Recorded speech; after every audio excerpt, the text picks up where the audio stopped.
Hey everybody, in this review I'll be covering Volume 2 of Daredevil by Frank Miller and Klaus Janson.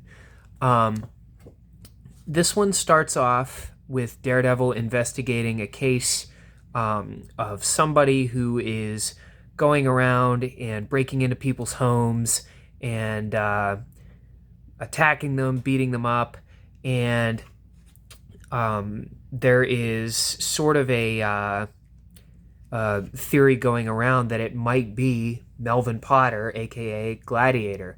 Um, and so that's what the first one is about.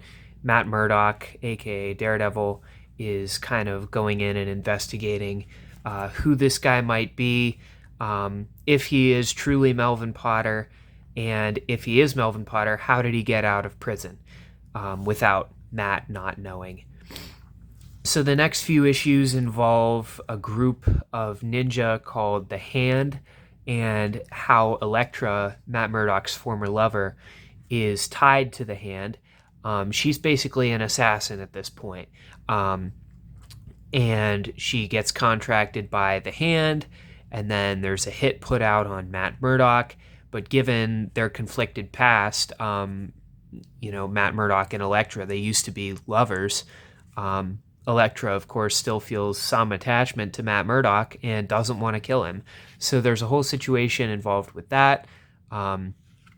There is something that happens to Matt that causes him to lose his radar sense. So he's pretty much truly blind at this point. And there's a whole story about how he has to get it back, and he meets with his old mentor, a guy named Stick, who is also blind, but also had all of his senses heightened as well. And then there's a whole thing with the Kingpin. Kingpin becomes involved with Elektra. Elektra is basically employed by the Kingpin, and there's a whole situation there. There's a fantastic issue, really, really fun stuff, where Luke Cage and Iron Fist are called in, and they kind of have to serve as Matt Murdock's bodyguards, but they don't know that he's Daredevil. And so Matt Murdock is kind of annoyed by these two constantly trying to protect him because he can take care of himself. And they don't know that he's Daredevil. And so there's a really fun dynamic there. This next issue, it's called Spiked, and it's one of my favorite issues in this whole volume. It follows the perspective of Ben Urich, the reporter for the Daily Bugle, and how he's trying to investigate. He's trying to investigate a number of different things. He's investigating the Kingpin, and he comes across Elektra, and a lot of crazy stuff happens in that issue.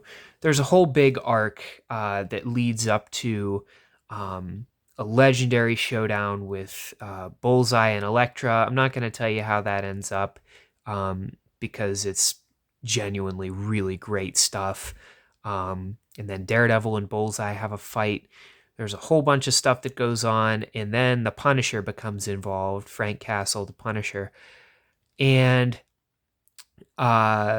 from there on, I mean, the whole arc where the Punisher is involved, it gets really, really dark. There's a situation where somebody is pushing drugs to school children, and the Punisher gets wind of this, as does Daredevil. And Punisher, if you know anything about the character Punisher, he basically doesn't care about bringing people into like the legal system like Matt Murdock does. He just kills them because that's how Punisher views what he basically, that's justice to criminals in his eyes, is just putting them down. Now, there is one issue, one of my favorites in the whole book. There's an issue, I forget what it's called. Child's Play. It's called Child's Play. And the way it starts off, I don't want to spoil anything, but it starts off in a way that's just so visceral and dark and gritty and really chilling, and it like sets the whole tone of what's to come.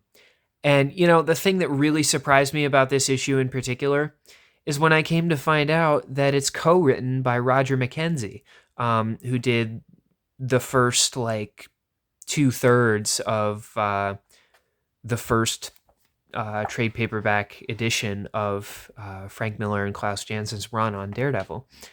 And I was not a huge fan of Mackenzie's writing at all in those early issues where Frank Miller was just the artist and Roger McKenzie took over the writing duties. I thought the first volume significantly improved whenever Miller took over both writing duties and kept his duties as an artist. So I was really surprised to find out that that specific issue was co-written by Mackenzie, because it was fantastic and it really only gets better from there.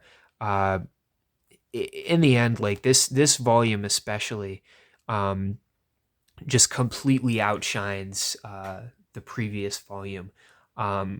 Miller, both as an artist and a writer, his pre-2000 stuff just kept getting better and better and better.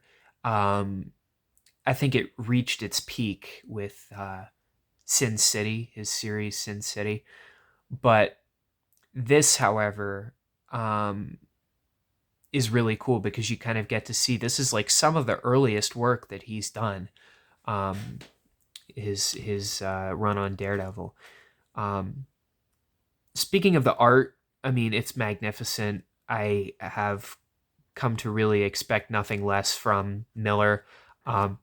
The way he draws people, and he kind of gives them like exaggerated muscles and like these really cool poses and everything. It just, there's something so cool about it.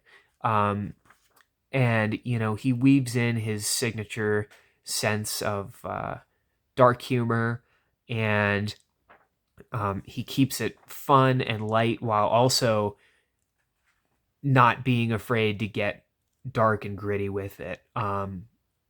So yeah, that's my thoughts on Volume 2 of Daredevil by Frank Miller and Klaus Janson. I'm super, super excited to read Volume 3 and get into some of the other like standalone paperback volumes later in his run. But yeah, those are my thoughts on Daredevil by Frank Miller and Klaus Janson, Volume 2. Thank you as always for watching. Hope you enjoyed and look forward to more videos coming soon in the future. Have a great night.